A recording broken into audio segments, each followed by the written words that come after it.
Hello, my name is Mario. I appreciate you stopping by, stranger. While you're here, I hope to regale you with some stories that I wrote that I call Scrap Heap Tales. The foundations of Scrap Heap Tales are a story in and of itself, one I might share one day on this channel. But for now, I thought I would share a story about a spaceman adrift in the vacuum of space after he loses his job mid flight. The story actually hits close to home as I recently lost my own job. And with nothing else going on, I figured, what the hell? Why not start sharing now?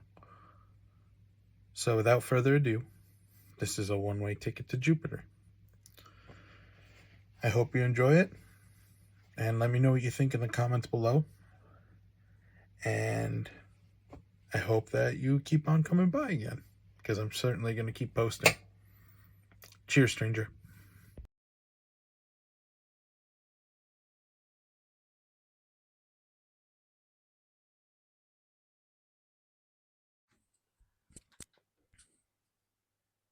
I ended up in the dredge harbors of Jupiter, where we had our honeymoon. 18 months. That's how long this job was meant to last. Long enough to give you space, to think things over, to miss me. Now it seems I'll never get to see you again. I'm adrift, alone, with no hope of being found. It's too late to listen to you now. It's too late to quit. Too late to call you and apologize for everything. All that's left now is to wait for the Zopilote to come calling. It all started on Friday, June 6th. I slept in again. I didn't think much of it since I was the only one on the ship anyway. As long as I was working and getting my tasks done. What did it matter, right? Well, apparently it mattered. The viz rang.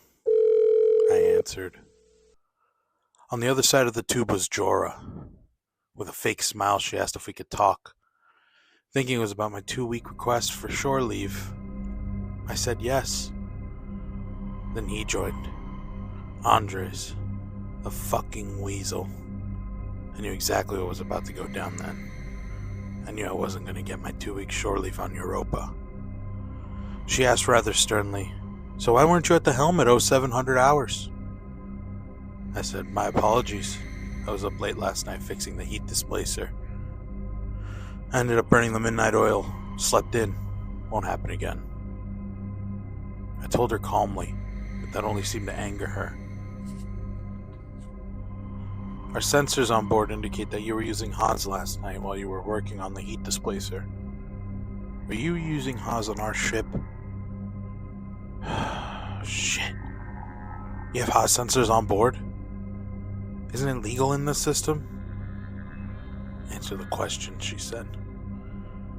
Yeah, I used it off hours while fixing the heat displacer.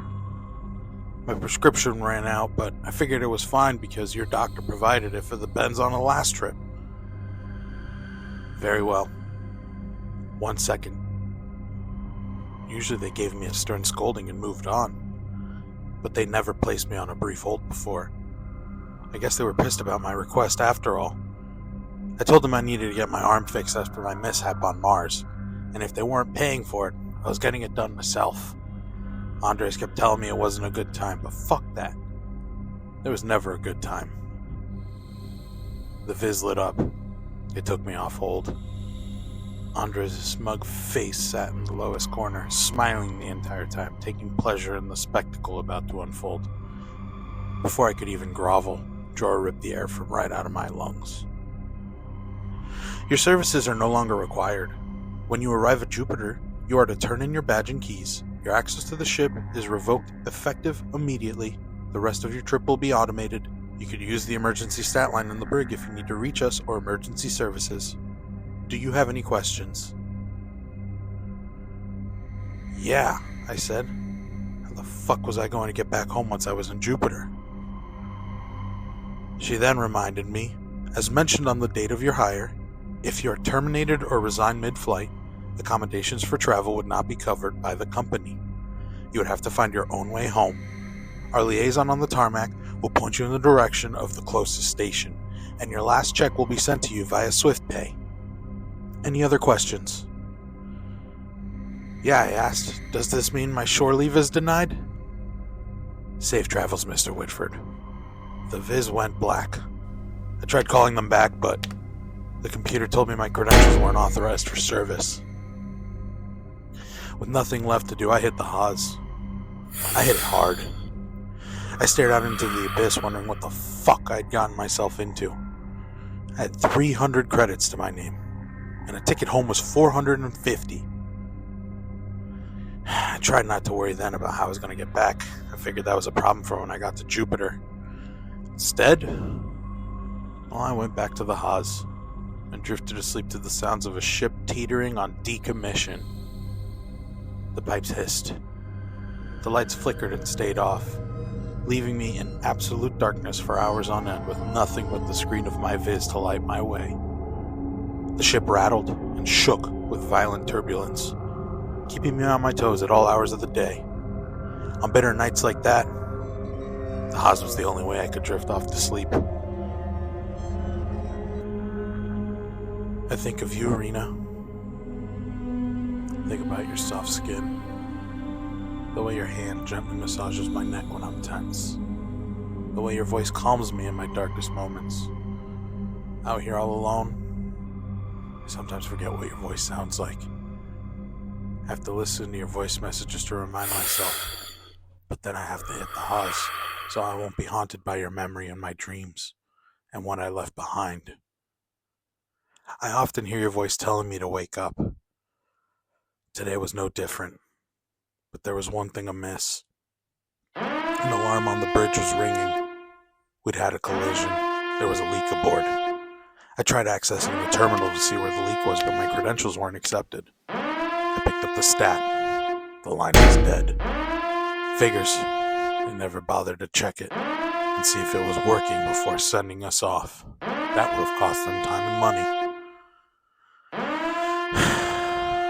With nothing left to do, I opened the shades of the brig and looked out into the abyss once more. The swirling plasma glistened. The light from the sun caught it just right. Systems on board shut down one by one as the vacuum of space ripped the ship apart piece by piece. I didn't know where, but I could feel it happening. She yearned for mercy, to be put down. But the abyss just kept tearing her apart. Debris blotted out the last bit of the sun, and then the heat displacer I installed last night passed me by, and I realized then it was too late. I should have listened to you. I should have quit while I could. I never should have taken this gig. I guess my pink slip is officially punch. I hope this reaches you. Know that I always loved you, darling. How could I not? When you look up, think of me, will you?